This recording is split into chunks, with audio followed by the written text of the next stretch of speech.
you doing? Mike Mosher from Mosher Farms coming back with another update on our market garden. What we spent today doing was trying to trellis as many of our cucumbers and tomatoes as we could. We got the tomatoes all completely trellised all the way down, single wire on the top, another wire on the bottom, strings going around each one, and each individual plant has it wrapped around so that it's completely supported. Now, what we have going here with our cucumber plants, we use a V style trellis,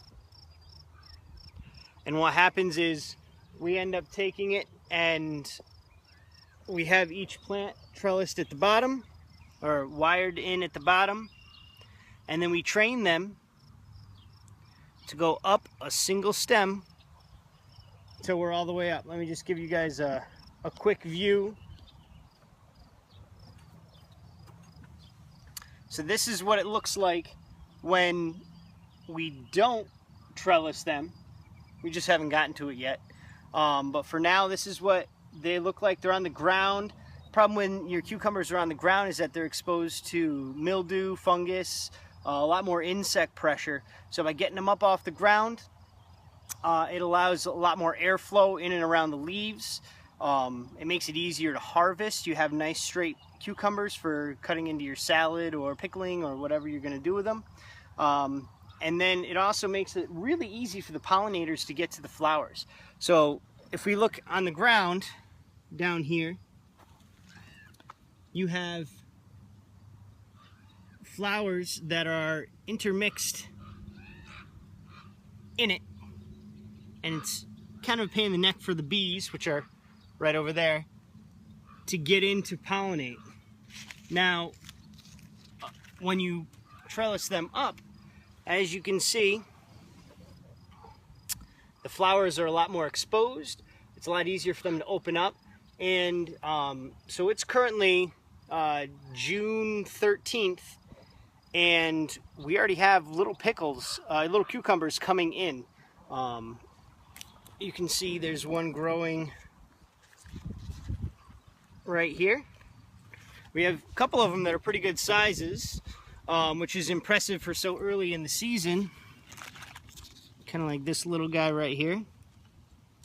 So this is this style of cucumber that we pickle, or we try to pickle, is Boston pickling cukes. It's an heirloom variety, so it's not been genetically modified other than traditional breeding methods. So that's always good for when it comes down to, you know, whether your stuff has been modified in any way. Here we have our peppers. Our pepper plants are all doing really well. These are jalapenos. And then down here we have, let's see, Estacino chilies.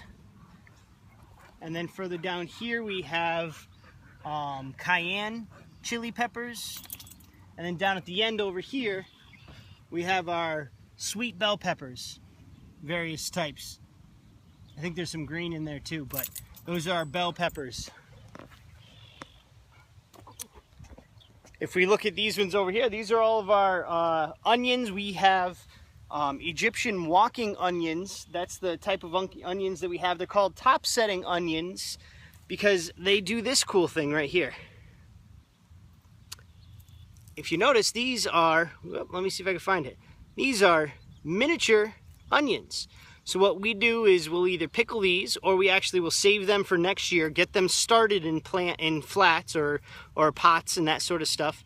And these guys will grow into new onions. Now they're called Egyptian walking onions because when they get big and heavy, eventually the parent plant will fall over, and all of these little baby onions will reset and regrow into another cluster of onions. They're pretty prolific. They don't get big. They top out about that big. They're not like the big onions that you see at the grocery store. But these are some of our smaller sets that we're going to end up harvesting after we harvest all of our bigger ones. So let's see. It's been really windy the last 2 days, did a lot of damage to our cucumbers. These are our eggplants. Our eggplants are doing fantastic. And then we have down here our peas, our beans are all coming in very nicely. If we come over here, these plants here, this is something new, a new variety I've tried. These are called golden zucchini. I've never had them personally, but sounds pretty appetizing. And if you look here, we already have some little baby golden zucchinis coming in. Pretty good considering it's so early in the season. These were all started by me. They started out, just as a seed, and it doesn't take long. I highly encourage anybody to get involved in growing your own stuff, but if you don't, find somebody who's willing to supply you with high quality food for you and your family, because that's the number one most important thing. So, we have over behind me, we have pumpkins, some giant pumpkins, all that sort of stuff. Various types of squash, butternut squash. You have golden zucchini, regular zucchini. This is a regular zucchini. And then down over this way we have some yellow squash. It's kind of struggling. I'll show you guys what the wind damage did to some of my plants. So if you look at this little guy, whoop, you can see that he's got this little area right here. This little area coincides with being blown back and forth on the tarp. And it's just a little sawing action. It girdles the plant, and then boom, you got a dead plant. Now, that was something I did not anticipate. I also didn't anticipate 2 straight days of 35 mile an hour winds. So, it's just all part of the game. But, number one thing, whether you buy your food from somebody else, whether you buy it from me when it comes to your pickles, or our maple syrup or our honey, or anything like that, the number one most important thing is what you're putting into your body. Now, it's unbelievable to a lot of people of how quickly we just gravitate towards the easy, the fast food, the pre-made meals. I know I was a big proponent in college of the Hungry Man foods, pre-made TV dinners. And now that I'm older and I have a family and I've started really thinking about it, it's just not good. So many chemicals and additives and preservatives, and the more I learn, the more I read, the more I hear about people having issues. It's crazy how people are not making this connection sooner.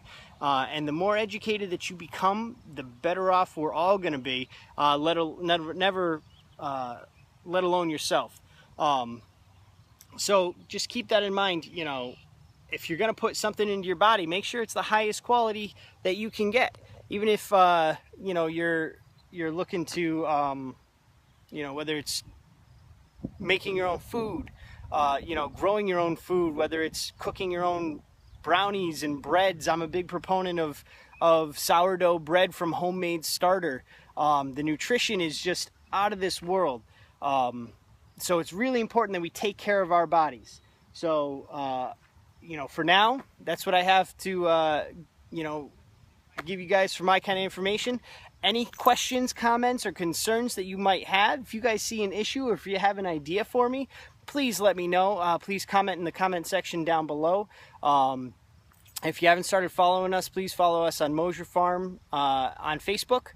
And, we do plenty of updates over there. So, this is Mike Mosher signing off for now. I'll be back probably in a couple days with another market garden update, just to show you guys what we're doing and what direction we're headed in.